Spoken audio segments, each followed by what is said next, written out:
อยก็สิเป็นจังซั่นได้พาเมียไปเกิดอยู่ป่า บ่มีเงินพาเมียไปหาหมออ่ะมันเกิดง่ายใครได้ยังเกิดอยู่เหือนและสบายบ่ได้ไปหาเปิดอยู่ป่าบ่ได้อยู่ทุ่งไร่ทุ่งนาบ่ได้เนาะไปอยู่บ่ไป เย้เรามีเงินนั่น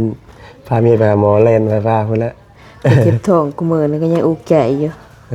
เนาะเตรียมเครื่องไว้ว่าซั่นพี่น้องเนาะครับว่ามันมือเกิดจะมาเตรียมบ่ทวงบ่ทันเนาะเตรียมซักไว้เลยตัวใดมันใส่ได้ก็เตรียมเอาคือบ่ซื้อเฮ็ดคือบ่ซื้อใหม่รถกระตาถ้าผัวซื้อให้แลผัวก็ว่ามื้อนั้นมื้อนี้บ่ได้ซื้อเทื่อบ่ยันคือสิบ่ได้ใส่ง่ายเลยหยิบเอาดีกว่าก็หยิบเอาแม่นมันขาดบ่มันแตกบ่มันแตกเด้มันลุบ่ล่ะมันอันนี้มันคว้าออกมานี่ก็ได้สิหยิบเอาบัดนี้แม่นหยิบตามเอาบ่แม่นหยิบกะว่ามันอยู่บ่ได้ใช้เครื่องเด้กับอีกอย่างนึงเมื่อคืนนี่ก็คือว่าจิบท้องเมื่อคืนนี่แม่นท้องปัดอากาศเย็นจังเนาะย่านแม่นช่องเถื่อเป็นเด้อจิบท้องต้องยังเหลืออย่างไหนที่ว่าต้องได้เขียนไว้ยังแต่พวกเพิ่มเพิดพวกเครื่องอันนั้นเป็นยาเป็นหยังได้แบบพวกวีกพวกนี้อันนี้เฮายังบ่มีบ่แม่นถ้าผัวซื้อให้อีกอันนั้นก็ได้จะจักยามใดเนาะว่าก็บ่มีเงินพี่น้องเอ้ยโอ้ยยังพอเรื่องเตรียมนี่ยังหลายอย่างอยู่แต่ว่าเฮาบ่มีก็เตรียมสำนี้ไปก่อนจำเฮามีไปก่อนเนาะแม่น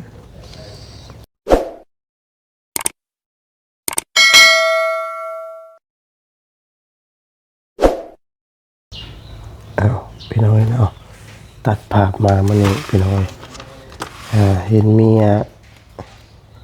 กำลังหยิบกระตาพี่น้อยเนาะกระตานี่ก็เป็นของทางคนกกเนาะพี่น้องเอ้ยของน้องธันวาเพิ่นเครื่องนี้ก็เป็นของทางน้องธันวาเพิ่นตะกี้พุ่นแหละพี่น้องเอ้ยเนาะแต่ว่าเครื่องใหม่นี่ยังบ่ทันได้มีก็สิใช้เครื่องเก่านี่แหละของอ้ายเพิ่นนี่แหละแต่ว่าบ่ฮู้ว่าสิเป็นผู้หญิงหรือผู้ชาย เอาสบายดีพี่น้องเด้อเนาะสบายดีสบายดีเบิดทุกคนพี่น้องเอ้ยเนาะเฮือนก็สิฮกแน่ได้พี่น้องเอ้ยเนาะสิผ่านเต็มอยู่เนาะก็ทดขออภัยหลายเนาะพอดีว่าทางภรรยาเนาะเตรียมเครื่องไว้ว่าซั่นพี่น้องเนาะครับว่ามันมือเกิดจะมาเตรียมบ่ทวงบ่ทันเนาะเตรียมซักไว้เลยตัวใดมันใส่ได้ก็เตรียมเอาคือบ่ซื้อเฮ็ดคือบ่ซื้อใหม่รถกระตาถ้าผัวซื้อให้แลผัวก็ว่ามื้อนั้นมื้อนี้บ่ได้ซื้อเทื่อบ่ยันคือสิบ่ได้ใส่ง่ายเลยหยิบเอาดีกว่าก็หยิบเอาแม่นมันขาดบ่มันแตกบ่มันแตกเด้มันลุบ่ล่ะมันอันนี้มันคว้าออกมานี่ก็ได้สิหยิบเอาบัดนี้แม่นหยิบตามเอาบ่แม่นหยิบกะว่ามันอยู่บ่ได้ใช้เครื่องเด้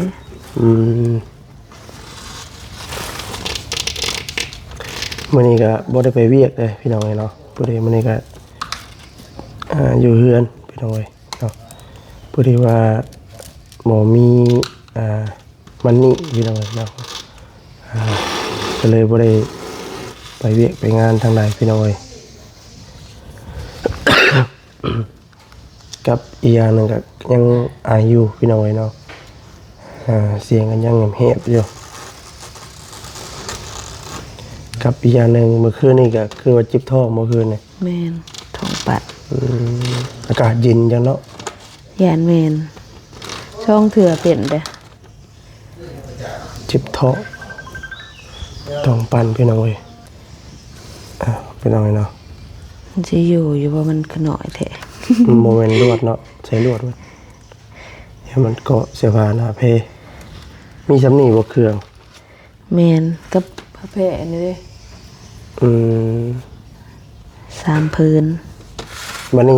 ยังเหลืออย่างไหนที่ว่าต้องได้เขียนไว้ยังแต่พวกเพิ่มเพิดพวกเครื่องอันนั้นเป็นยาเป็นหยังได้แบบพวกวีกพวกนี้ อันนี้เฮายังบ่มีบ่ แม่น อืม ถ้าผัวซื้อให้อีกอันนั้นก็ได้ จะจักยามใดเนาะ เพราะว่าก็บ่มีเงินพี่น้องเอ้ยโอ้ย ยัง จักสิ พอเรื่องเตรียมนี่ยังหลายอย่างอยู่แต่ว่าเฮาบ่มีก็เตรียมสำนี้ไปก่อน จำเฮามีไปก่อนเนาะ แม่น แต่ละลากดีๆเขาต้องจำเป็นต้องได้ใส่เลย แม่นปกทิชชู่พวกนี้ต้องได้ใส่อยู่แล้ว อืม ทิชชู่เปียกหยังนี่มันต้องมี อืมเจ้าบ่ได้ไปคลอดอยู่ป่าบ่คือเพิ่น น่ะ ไปคลอดอยู่ป่าเลย เกิดอยู่ป่าพอดี เพราะว่านี่ไปหาทางอัน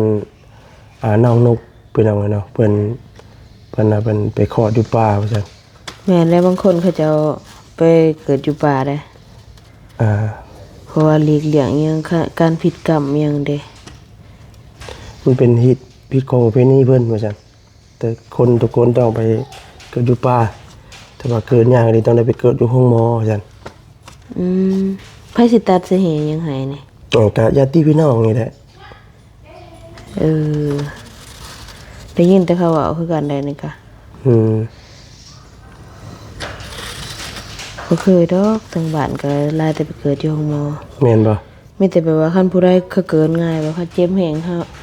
าสิไปห้องหมอ ไปบ่ทันนี่เกิดน้ำทางนี่มีอยู่แบบเฮาย่างไปยังเกิดเหี่ยน้ำทางนี่ อืม เอาสินโตงเอาแล้วก็จึงเอาไปห้องหมอมีอยู่ไปซะ คือว่าเราก็บ่มีรถบ่มีล้างเราบ่มีเครื่องกำแก้วเราโอเคจะได้เกิดอยู่ป่าได้เราแต่ว่าลูกพวกกุ๊กเราก็เกิดอยู่ป่าคือกันได้ เป็น 7-8 ปี มันเป็นน้ำหีดของเพิ่นเนาะ แม่นอีกของประเภทหนึงจังเพิ่นเฮ็ดแต่ใดมาแล้วว่าซั่นนะข้อยก็สิเป็นจังซั่นได้พาเมียไปเกิดอยู่ป่า บ่มีเงินพาเมียไปหาหมอกะ มันเกิดง่ายก็ใครได้ยังเกิดอยู่เฮือนและสบาย บ่ได้ไปหาเปิดอยู่ป่าบ่ได้อยู่ทุ่งไร่ทุ่งนาบ่ได้เนาะไปอยู่บ่ ไป เย้เรามีเงินนั่นพาเมียไปหาหมอแล่นไปพาพุ่นละ ไปเจ็บท้องกูมื้อนึงก็ยังอุกใจอยู่ เออ สิไปหาหมอก็เนี่ยาก บ่นั่นเนาะจักสิหาเงินจังได๋ค่อยก็ได้ยังบ่มีเงินเก็บอยู่ได้พี่น้องเนาะ ว่าสิพาเมียเกิดลูกได้จันเจ้าเข้ามาแล้วยังบ่มีเงินคำกับเกี่ยวสิพาเมียไปเกิดลูกอยู่ได้จักสิเฮ็ดเวียกเฮ็ดงานหยังเสริมอีกพี่น้องเอ้ยก็สิไปไทยก็เจ้าเอาเลยเมียว่าสิเกิดลูกเลยเขาสิเฮ็ดเวียกอยู่บ้านก็จักสิเฮ็ดเวียกหยังพี่น้องเอ้ย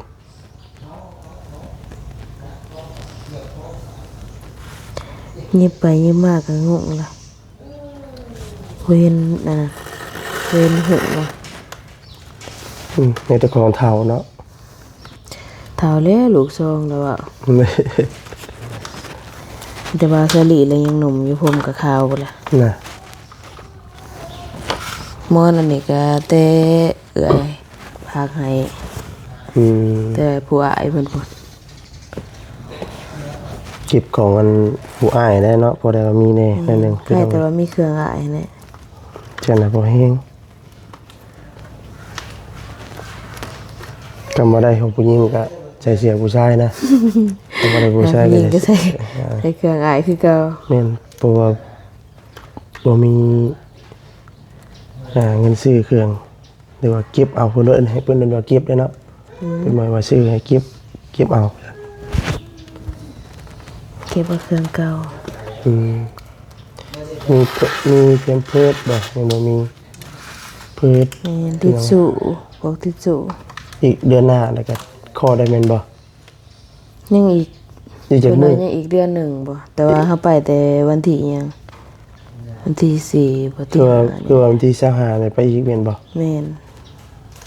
เพิ่นสินัดเจาะเด้ เพิ่นนัด ไก่เลย มันใกล้แล้วพี่น้องเนาะใกล้สิ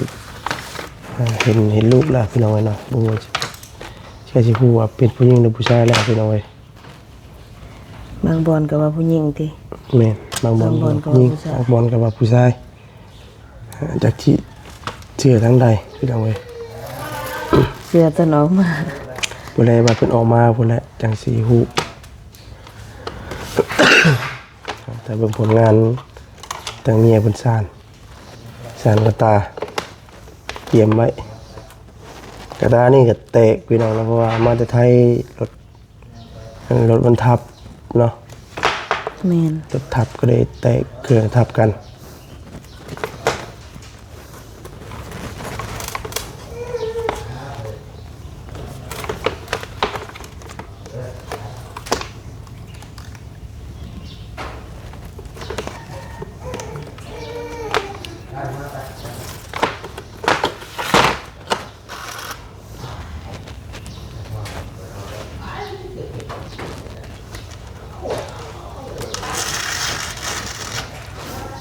ประตูยอกับลานล่ะ อืม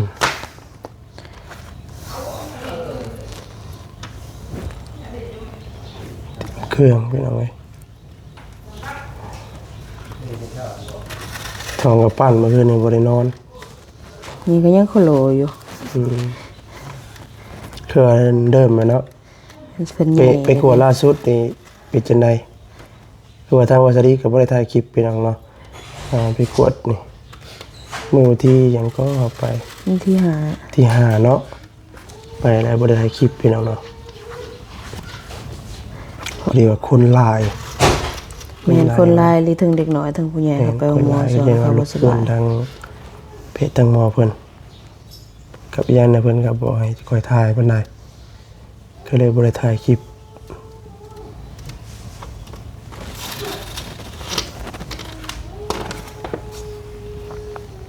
เธอได้อยู่บ่นี่ เกไข่สปอนาไปก่อนเด้จ้ะทักเอาบัดนี้เนาะเฮ็ดได้อย่าปวดเจ้าบ่มีเงินซื้อผู้ใดก็หาเงินได้บ่ได้สิซื้อให้จักยามใดแล้ว บ่ต้องคล้องขาบ่ แล้วสิให้ความหวังก็ยันมันโดนโพดจักยามใด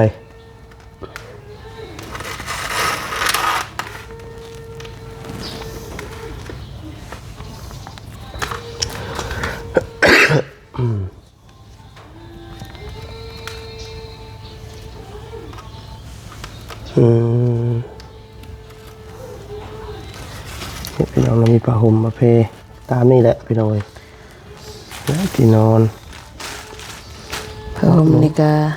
ทั้งยาให้ตัวเองบ่มีหยังเลยพระแพร่ก็เป็นยาให้ ทางทำเมเรามาให้พี่น้องเลย มันก็พระแพร่เป็นลานแล้ว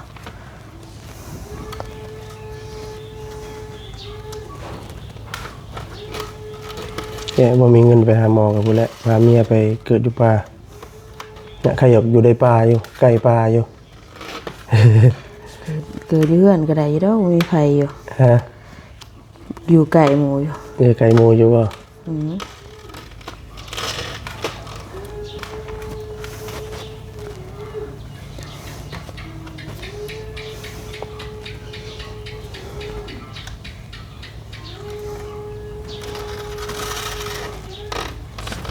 เที่ยงกอมลานพุ่นน่ะ แม่น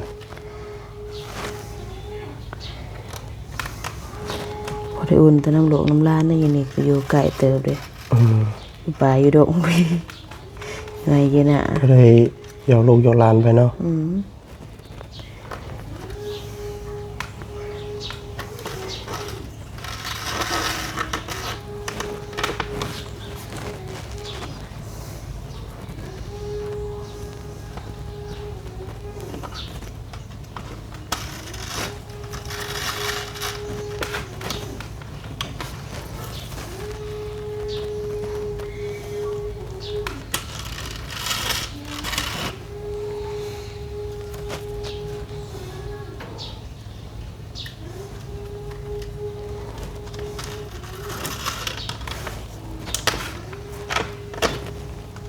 ได้แล้วพี่จัก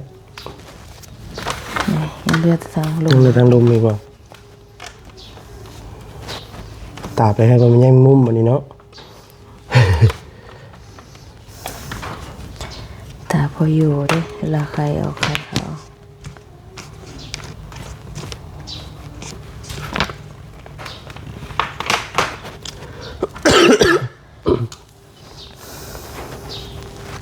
เท่าแล้วก็ไผ่ค่อย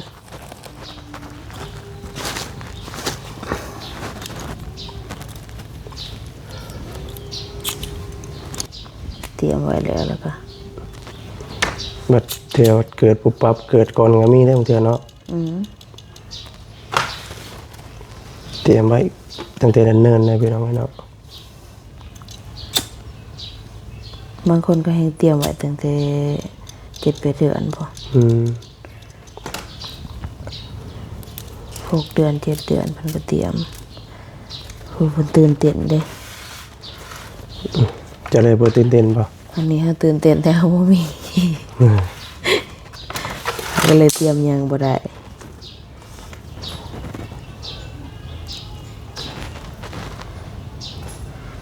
ตอนเปิดพาว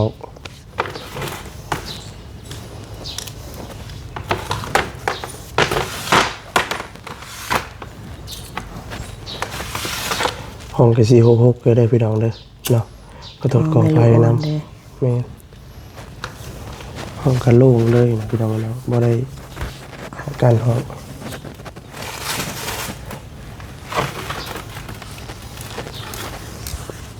นี่ก็อยู่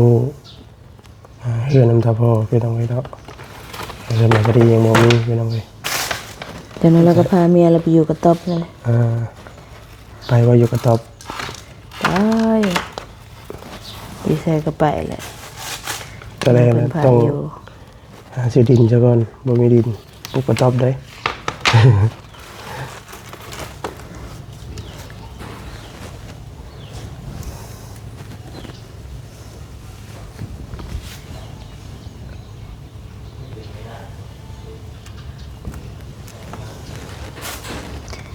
เอาเครื่องไปให้ลูกชายนาวเลยที่เสาซื้อขยาวที่ใส่เล่นไปเกลือไปคืนเฮือนใหม่บ่แม่นคืนเฮือนใหม่นำไม่จอยเพิ่นเอาล่ะว่าเอาล้านจะข่อยเอิ้นว่าหญ้าคือกันนั่นบอกว่าให้ไปหาหญ้าคือบ่ฮู้จักแล้วถ้าสิฮู้จักจะได้แล้วเราบ่เอิ้นปู่เอิ้นหญ้าเด้เราเอิ้นพ่อหนวดไม่จอยบอกให้เราไปหาหญ้าแล้วก็ยืนหัวอยู่ติแล้วบ่ฮู้ซะว่าหญ้าคือผู้ใด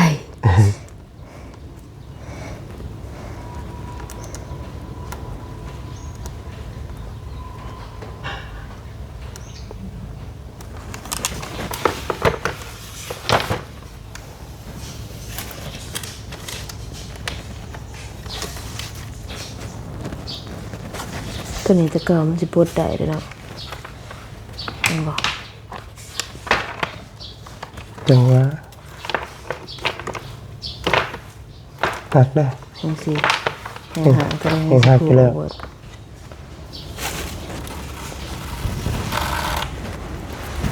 ก็ไอ้สดเงินออกเงินเขาจันละ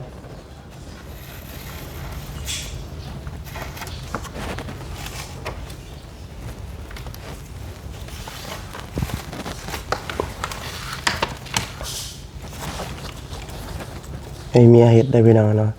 พอสิเฮ็ดจำบ่ถูกใจเมียก็เลยเมียเฮ็ดเองเลยมันบาสลีเป็นคนดุติแม่นก็ดุมัน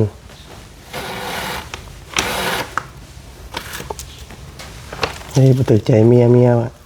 ให้จังไดเนาะใจเมียได้พี่น้องเนาะแล้วโทรนำล่ะแม่นแม่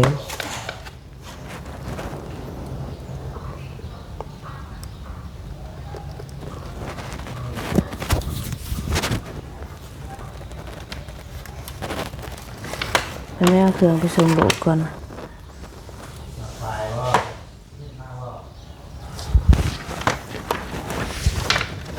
ลูกหน้าแล้วนะให้ลมจะนอนกันไปเดี๋ยวจะเครื่องไปเสียบกันนาวพี่น้องเห็นลูกชายก่อนเล่นไปน้ำยาเพิ่นเลยทีนี้ไปแต่เช้าพี่น้องเนาะไปขึ้นเฮือนใหม่ลูกแต่บ่นอนแล้วก็ไปดอก คือในบริฐานเนาะนำทำแม่พี่น้องเนาะเป็น จนเลิกติ เลิกจนเดินทำไมเราก็ไปบุญคือนี่พี่น้องเนาะบุญเจ็กเขา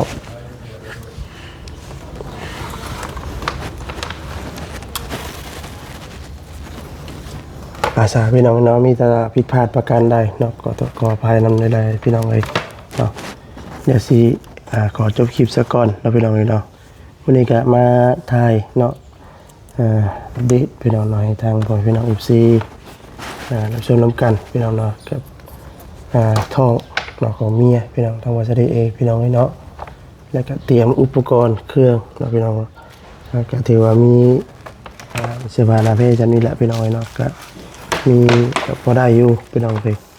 สามเฮามีอะไรเฮามีแล้วแต่ แต่ว่ายังเป็นพืชอย่างสิ่งหลายอย่างอยู่ก็คอยเกี่ยมเอาทีละน้อยพี่น้องเนาะภาษาพี่น้องเนาะว่าอะไรเงียบยาวๆเนาะ